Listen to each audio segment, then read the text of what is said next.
કરતાં પહેલાં ઉપયોગી બનવું, સૌને ઉપયોગી બને એવા કર્મનિષ્ઠ બાપાના આશીર્વાદ આપણને મળી ગયા, એટલે આપણે પણ સમાજને ઉપયોગી બનીશું જરૂર. લક્ષા બાપાના આશીર્વાદ પણ અભિલક્ષે છે. અને હવે હતાશ છે, નિરાશ છે, ઉદાસ છે, તે હરતી ફરતી લાશ છે. આસ છે, ઉલ્લાસ છે, એનો સર્વત્ર ઉલ્લાસ છે, ઉલ્લાસ છે. આપણે સૌ ખુશ રહીએ અને ખુશ રાખીએ, સ્વસ્થ રહીએ અને મસ્ત રાખીએ એવા ઉદ્દેશ સાથે આ હેલ્થ અવેરનેસ કેમ્પ આપણે કર્યો છે. આ એક માહિતી સેશન હતું કે જેમાં આપણને પ્રોપર માહિતી મળે કે કેન્સરથી કેવી રીતે અવેર થવાય.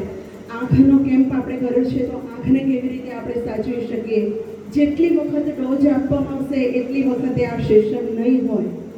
નેક્સ્ટ ટાઈમ માત્ર આપણે રસીકરણ હશે, એટલે પ્રથમ દિવસ હતો એટલે પ્રથમ ડોઝ આજે આપવાનો હતો, એટલે આપણને પ્રોપર માહિતી મળે તો આપણે જે ડોઝ લઈ રહ્યા છીએ એની સાથે પોઝિટિવ થોટ પણ અંદર જાય કે ના, હવે હું સ્વસ્થ છું, આખી જિંદગી આ રસી લઈ અને આ રોગથી તો હું બચી શકું છું.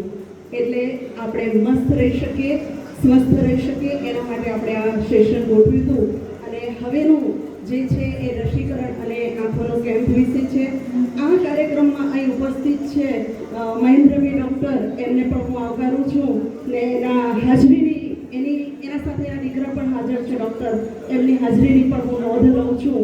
અને અહીં જે કંઈ ઉપસ્થિત છે એમની પણ હું નોંધ લઉં છું. પ્રવીણભાઈ અને જે કંઈ મને નામ બધાને નથી આવડતા, જે પણ અહીં ઉપસ્થિત છે એ સર્વેની અહીં હું નોંધ લઉં છું. અને હવે આપણે રસીકરણ માટે આગળ વધીશું. આજે રસીકરણ પછી એક પાર્લેજી બિસ્કિટ પણ અમે તમને આપીશું.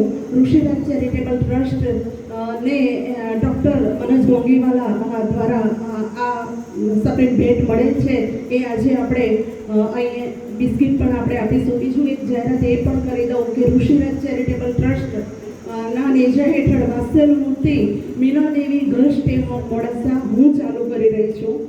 આપના ધ્યાનમાં કોઈક એવી દીકરી હોય કે જે ગરીબ પરિસ્થિતિ છે, જેના પપ્પાની પરિસ્થિતિ નથી અને એ દીકરીને મોડાસા ભણવા આવવું છે, એના રહેવાની વ્યવસ્થા, જમવાની વ્યવસ્થા, એના ભણવાની વ્યવસ્થા, એની ફી, સ્કૂલ ફી, એના ચોપડા, તમામ વ્યવસ્થા એની મારા નજર હેઠળ વાત્સલ્ય મૂર્તિ સ્ટે હોમમાં થશે. એને એક પણ રૂપિયો આપવાનો નથી.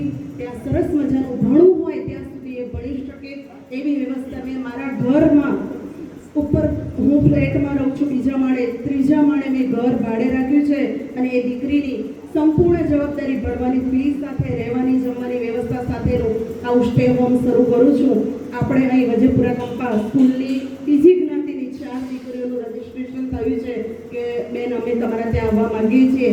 આપણા સમાજની પણ કોઈ દીકરી આપના ધ્યાનમાં હોય એવી તો જરૂરથી મારો સંપર્ક કરજો, ઝડપથી કરજો, જેથી કરીને એડમિશન થઈ જાય. કારણ મોડાસા સિટીમાં પછી એડમિશન લેવું ટફ થઈ જાય. સ્કૂલ ચાલુ થઈ જાય, 9 તારીખે સ્કૂલ શરૂ થાય છે, 9 તારીખથી એ દીકરીઓ ત્યાં રહેવા આવે છે. તો આપના ધ્યાનમાં કોઈ હોય આવી દીકરી કે જેને પપ્પાની પરિસ્થિતિ નથી પણ દીકરી હોશિયાર છે અને ફાઇનાન્શિયલ એને પહોંચી વળે એમ નથી એના પપ્પા, તો એ દીકરીની સંપૂર્ણ મોડાસા ભણે ત્યાં સુધી રહેવાની, જમવાની, ભણવાની વ્યવસ્થા હું એને પ્રોવાઈડ કરીશ અને ત્યાં મૂકી શકો છો.